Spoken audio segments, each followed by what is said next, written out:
ओम उमा महेश्वराय नमः। आप सभी का हमारे YouTube चैनल पर हार्दिक स्वागत है। आज भौम प्रदोष के दिन आइए सुने भौम प्रदोष व्रत की पौराणिक कथा, प्रदोष व्रत का महत्व। साथ में सुनेंगे मंगलवार व्रत कथा और भगवान शिव की कथाएं। तो प्रेम से बोलें शंकर भगवान माँ गौरी माता की जय हो।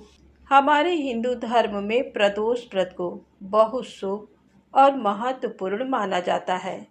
इस व्रत को पूरी निष्ठा से करने से भोलेनाथ सारे कष्ट दूर करते हैं। ये व्रत मृत्यु के बाद मोक्ष की प्राप्ति कराता है। पुराणों के अनुसार एक प्रदोष व्रत करने का फल 2 गायों के दान के बराबर होता है। इस दिन शिव की आराधना कर पापों का प्रायश्चित किया जाता है। इस व्रत से प्रसन्न होकर शंकर भगवान भक्तों के सारी कष्टों को दूर करते हैं। इस व्रत में व्रती को निर्जल रहकर व्रत रखना होता है। इस दिन प्रातःकाल स्नान करके भगवान शिव की बेलपत्र, गंगा जल, अक्षत, धूप, दीप सहित पूजा करनी चाहिए।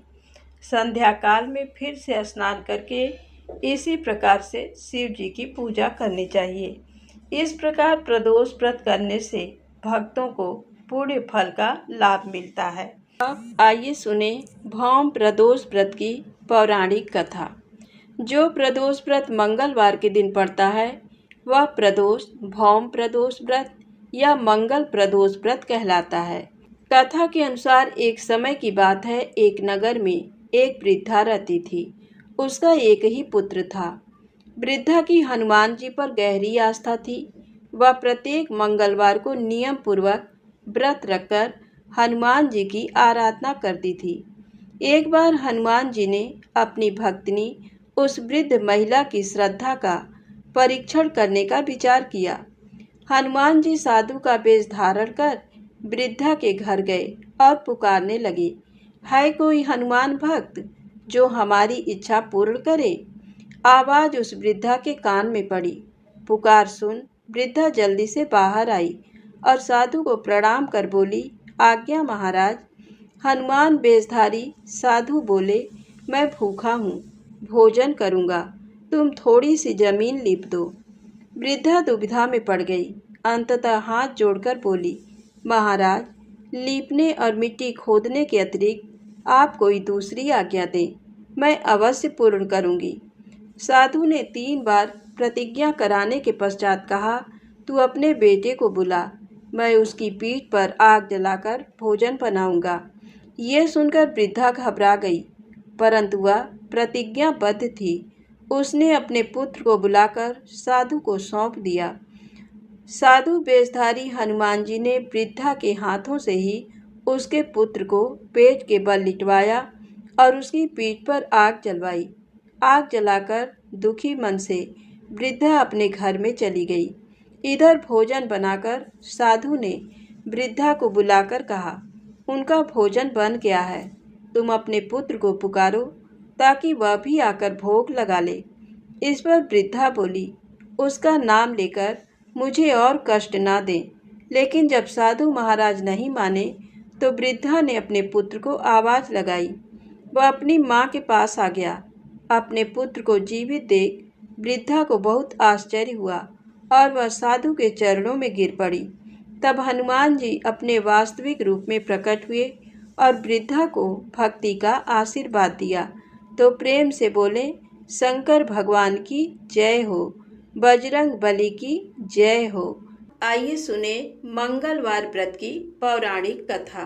नैमिषारण्य तीर्थ में 80,000 मुनि एकत्र होकर पुराणों के ज्ञाता श्री सूत जी से पूछने लगे, हे महामुने, आपने हमें अनेक पुराणों की कथाएं सुनाई हैं। अब कृपा करके हमें ऐसा व्रत और कथा बताएं जिसके करने से संतान की प्राप्ति हो तथा मनुष्यों को रोग, शोक, अग्नि, सर्व दुख आदि का भय दूर हो, क्योंकि कलयुग में सभी जीवों की आयु बहुत कम है। फिर इस पर उन्हें रोग चिंता के कष्ट लगे रहेंगे तो फिर वह श्रीहरि के चरणों में अपना ध्यान कैसे लगा सकेंगे। श्री सूत जी बोले, हे मुनियों, आपने लोक कल्याण के लिए बहुत ही उत्तम बात पूछी है। एक बार युधिष्ठिर ने भगवान श्री कृष्ण से लोक कल्याण के लिए यही प्रश्न किया था। भगवान श्री कृष्ण और युधिष्ठिर का संवाद तुम्हारे सामने कहता हूँ, ध्यान देकर सुनो। एक समय पांडवों की सभा में श्री कृष्ण जी बैठे हुए थे। तब युधिष्ठिर ने भगवान श्री कृष्ण से प्रश्न किया, हे प्रभु नंद नंद गोविंद, आपने मेरे लिए अनेकों कथाएं सुनाई हैं। आज आप कृपा करके ऐसा व्रत या कथा सुनाएं जिसके करने से मनुष्य को रोग चिंता का भय समाप्त हो और उसको पुत्र की प्राप्ति हो। हे प्रभु, बिना पुत्र के जीवन व्यर्थ है। पुत्र के बिना मनुष्य नरकगामी होता है। पुत्र के बिना मनुष्य पितृ ऋण से छुटकारा नहीं पा सकता और न ही उसका पुन्नग नामक नरक से उद्धार हो सकता है। अतः पुत्रदायक व्रत बतलाएं। श्री कृष्ण भगवान बोले, हे राजन, मैं एक प्राचीन इतिहास सुनाता हूँ, आप उसे ध्यान पूर्वक सुनो। कुंडलपुर नामक एक नगर था। उसमें नंदा नामक एक ब्राह्मण रहता था। भगवान की कृपा से उसके पास सब कुछ था, फिर भी वह दुखी था। इसका कारण ये था कि ब्राह्मण की स्त्री सुनंदा की कोई संतान न थी। सुनंदा पतिव्रता थी, भक्तिपूर्वक श्री हनुमान जी की आराधना करती थी। मंगलवार के दिन व्रत करके अंत में भोजन बनाकर हनुमान जी का भोग लगाने के बाद स्वयं भोजन करती थी। एक बार मंगलवार के दिन ब्राह्मणी गृह कार्य की अधिकता के कारण हनुमान जी को भोग न लगा सकी, तो इस पर उसे बहुत दुख हुआ। उसने कुछ भी नहीं खाया और अपने मन में प्रण किया कि अब तो अगले मंगलवार को ही हनुमान जी का भोग लगाकर अन्न जल ग्रहण करेगी। ब्राह्मणी सुनंदा प्रतिदिन भोजन बनाती, श्रद्धा पूर्वक पति को खिलाती, परंतु स्वयं भोजन नहीं करती और मन ही मन श्री हनुमान जी की आराधना करती थी। इसी प्रकार 6 दिन गुजर गए और ब्राह्मणी सुनंदा अपने निश्चय के अनुसार भूखी प्यासी निराहार रही और अगले मंगलवार को ब्राह्मणी सुनंदा प्रातःकाल ही बेहोश होकर गिर पड़ी। ब्राह्मणी सुनंदा की इस असीम भक्ति के प्रभाव से श्री हनुमान जी बहुत प्रसन्न हुए और प्रकट होकर बोले, सुनंदा, मैं तेरी भक्ति से बहुत प्रसन्न हूँ, तू उठ और वर मांग। सुनंदा अपने आराध्य देव श्री हनुमान जी को देखकर आनंद की अधिकता से विह्वल हो श्री हनुमान जी के चरणों में गिरकर बोली, हे प्रभु, मेरी कोई संतान नहीं है, कृपा करके मुझे संतान प्राप्ति का आशीर्वाद दें, आपकी अति कृपा होगी। श्री महावीर जी बोले, तेरी इच्छा पूर्ण होगी, तेरे एक कन्या पैदा होगी, उसके अष्टांग प्रतिदिन सोना दिया करेंगे। इस प्रकार कहकर श्री महावीर जी अंतर्ध्यान हो गए। ब्राह्मणी सुनंदा बहुत हर्षित हुई और सभी समाचार अपने पति से कहा। ब्राह्मण देवकन्या का वरदान सुनकर कुछ दुखी हुए, परंतु सोना मिलने की बात सुनी तो बहुत प्रसन्न हुए। विचार किया कि ऐसी कन्या के साथ मेरी निर्धनता भी समाप्त हो जाएगी। श्री हनुमान जी की कृपा से वह ब्राह्मणी गर्भवती हुई और 10वें महीने में उसे बहुत ही सुंदर पुत्री प्राप्त हुई।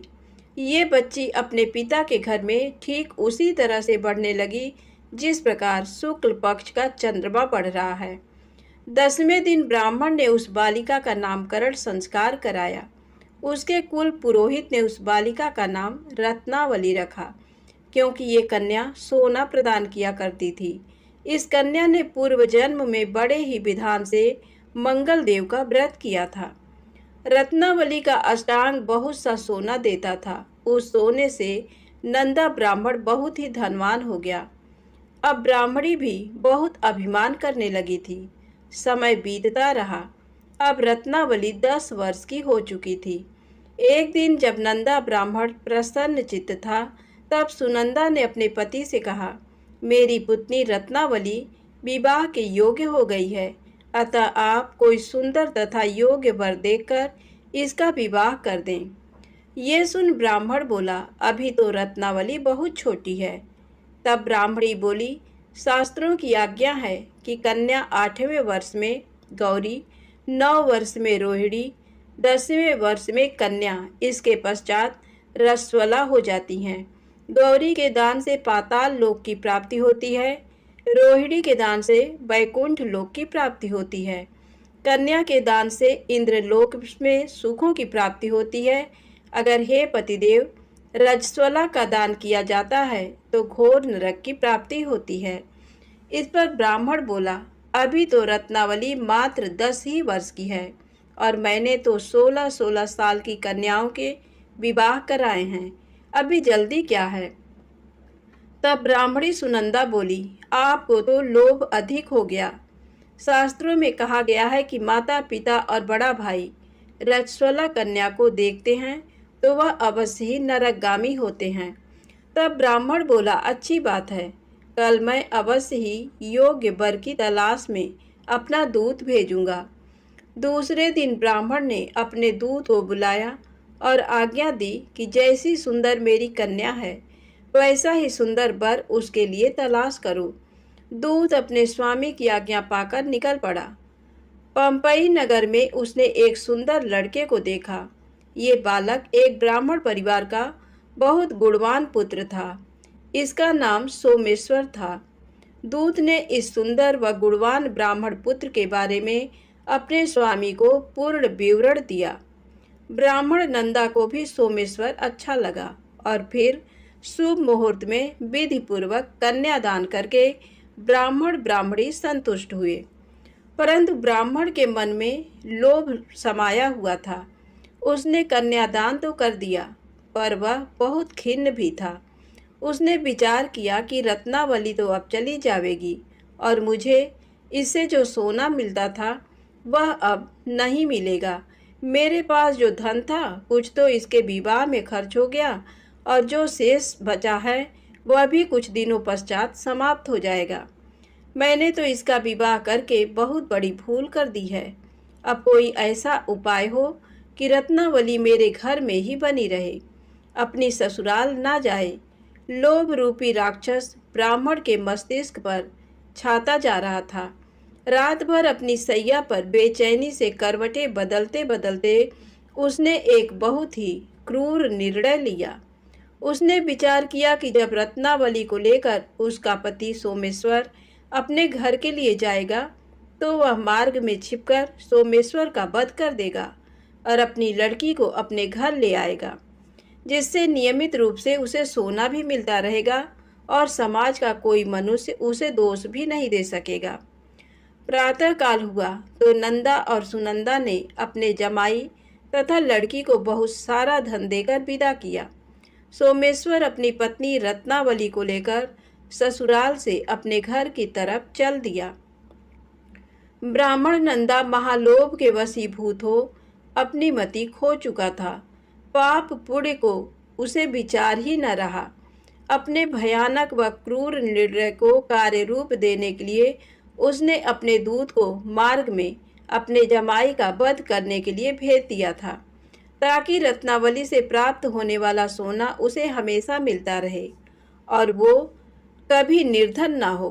ब्राह्मण के दूत ने अपने स्वामी की आज्ञा का पालन करते हुए उसके जमाई सोमेश्वर का मार्ग में ही वध कर दिया।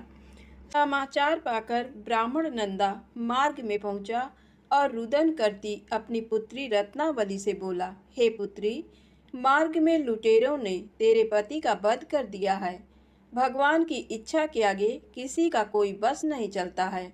अब तू घर चल, वहाँ पर ही रहकर शेष जीवन व्यतीत करना।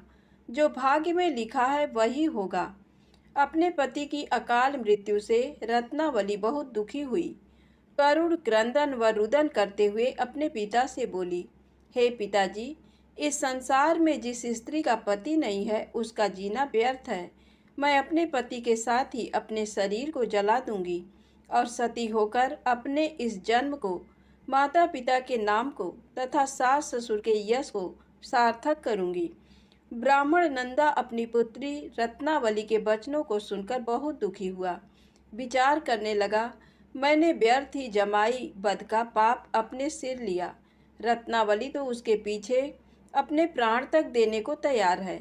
मेरा तो दोनों तरफ से मरण हो गया।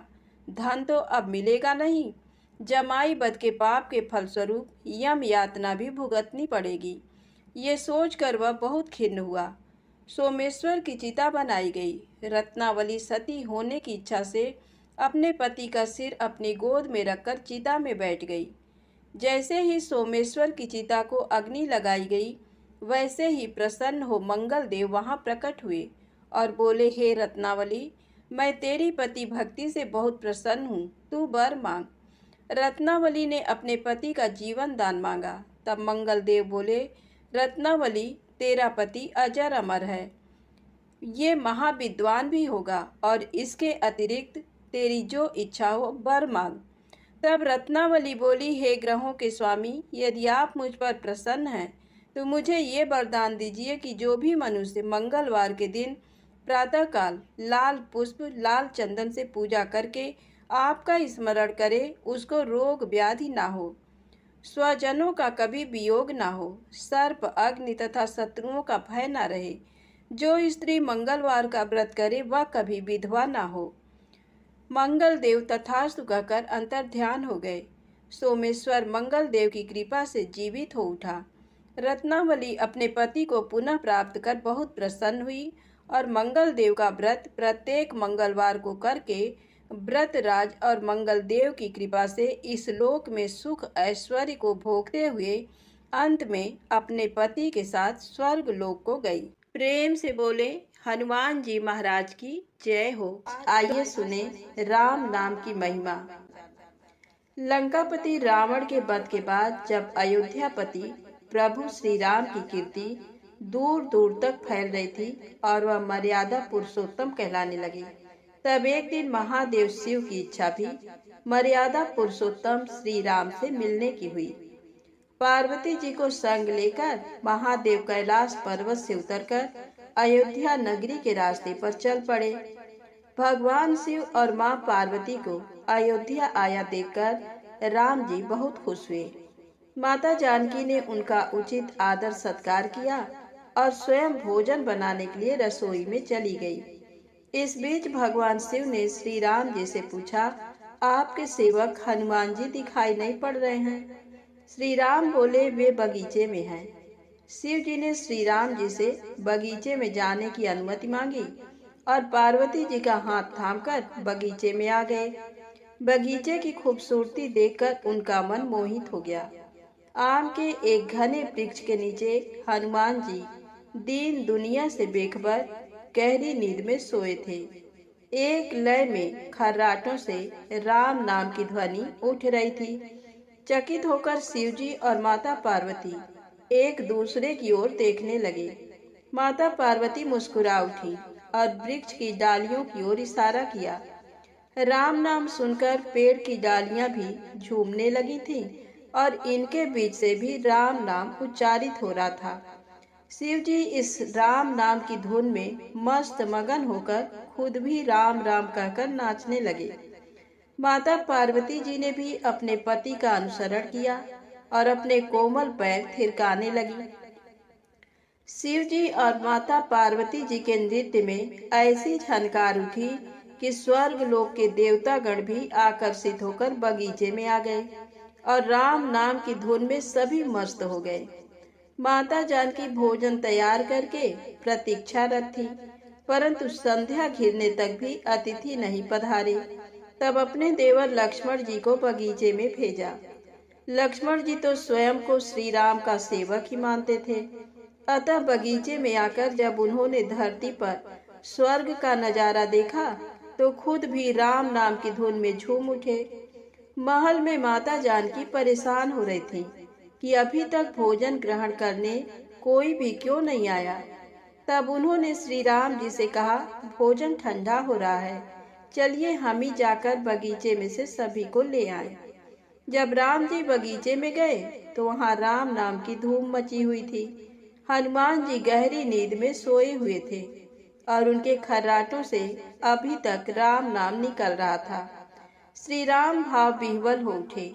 राम जी ने हनुमान जी को नींद से जगाया और प्रेम से उनकी तरफ निहारने लगे। हनुमान जी प्रभु को आया देख शीघ्रता से उठ खड़े हुए। नृत्य की समा भंग हो गई। शिव जी खुले कंठ से हनुमान जी की राम भक्ति की सराहना करने लगे। हनुमान जी सकुचाए, लेकिन मन ही मन खुश हो रहे थे। श्री सिया राम ने भोजन करने का आग्रह भगवान शिव जी से किया। सभी लोग महल में भोजन करने के लिए चल पड़े। माता जानकी भोजन परोसने लगी। हनुमान जी को भी श्री राम जी ने पंक्ति में बैठने का आदेश दिया। हनुमान जी बैठ तो गए, परंतु आदत ऐसी थी कि राम जी के भोजन करने के उपरांत ही सभी लोग भोजन करते थे। आज श्री राम के आदेश से पहले भोजन करना पड़ रहा था। माता जानकी हनुमान जी को भोजन परोसती जा रही थी, पर हनुमान जी का पेट ही नहीं भर रहा था। सीता जी कुछ समय तक तो उन्हें भोजन परोसती रहीं, फिर समझ गईं, इस तरह तो हनुमान जी का पेट नहीं भरेगा। उन्होंने तुलसी के एक पत्ते पर राम नाम लिखा और भोजन के साथ हनुमान जी को परोस दिया। तुलसी पत्र खाते ही हनुमान जी को संतुष्टि मिली और वह भोजन खाकर उठ खड़े हुए। भगवान शिव शंकर ने प्रसन्न होकर हनुमान जी को आशीर्वाद दिया कि आपकी राम भक्ति युगों युगों तक याद की जाएगी और आप संकट मोचन कहलाएंगे। तो प्रेम से बोलें, शंकर जी भगवान की जय हो, संकट मोचन हनुमान जी की जय हो। अब आइए सुने राम नाम महिमा की दूसरी कहानी। महादेव जी को एक बार बिना कारण के किसी को प्रणाम करते देखकर पार्वती जी ने पूछा, आप किसको प्रणाम करते रहते हैं? शिव जी पार्वती जी से कहते हैं कि हे देवी, जो व्यक्ति एक बार राम कहता है उसे मैं 3 बार प्रणाम करता हूँ। पार्वती जी ने एक बार शिव जी से पूछा, आप स्मशान में क्यों जाते हैं और ये चिता की भस्म शरीर पर क्यों लगाते हैं? उसी समय शिव जी पार्वती जी को शमशान ले गए। वहाँ एक शव अंतिम संस्कार के लिए लाया गया। लोग राम नाम सत्य है कहते हुए शव को ला रहे थे। शिव जी ने कहा कि देखो पार्वती, इस शमशान की ओर जब लोग आते हैं तो राम नाम का स्मरण करते हुए आते हैं और इस शव के निमित्त से कई लोगों के मुख से मेरा अति प्रिय दिव्य राम नाम निकलता है। उसी को सुनने में शमशान में आता हूँ और इतने लोगों के मुख से राम नाम का जप करवाने में निमित्त बनने वाले इस शव का मैं सम्मान करता हूँ, प्रणाम करता हूँ और अग्नि में जलने के बाद उसकी भस्म को अपने शरीर पर लगा लेता हूँ।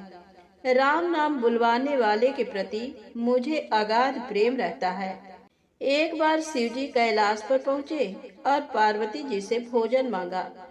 पार्वती जी विष्णु सहस्त्र नाम का पाठ कर रही थी। पार्वती जी ने कहा, अभी पाठ पूरा नहीं हुआ, कृपया थोड़ी देर प्रतीक्षा कीजिए। शिव जी ने कहा कि इससे तो समय और श्रम दोनों लगेंगे। संत लोग जिस तरह से सहस्त्र नाम को छोटा कर लेते हैं और नित्य जपते हैं, वैसा उपाय कर लो। पार्वती जी ने पूछा, वो उपाय कैसे करते हैं, मैं सुनना चाहती हूँ। तब शिव जी ने बताया, केवल एक बार राम कह लो, तुम्हें सहस्त्र नाम भगवान के 1000 नाम लेने का फल मिल जाएगा। एक राम नाम 1000 दिव्य नामों के समान है। पार्वती जी ने वैसा ही किया। भगवान बोले, श्री राम राम रामेति रमे रामे मनोरमे सहस्र नाम तत्तुल्यम राम नाम वरानने। ये राम नाम सभी आपदाओं को हरने वाला, सभी संपदाओं को देने वाला दाता है। सारे संसार को विश्राम शांति प्रदान करने वाला है। इसीलिए मैं इसे बार बार प्रणाम करता हूँ। भवसागर के सभी समस्याओं और दुख के बीजों को भूंज के रख देने वाला, समूल नष्ट कर देने वाला, सुख संपत्तियों को अर्जित करने वाला, यमदूतों को भगाने वाला केवल राम नाम का गर्जन जप है।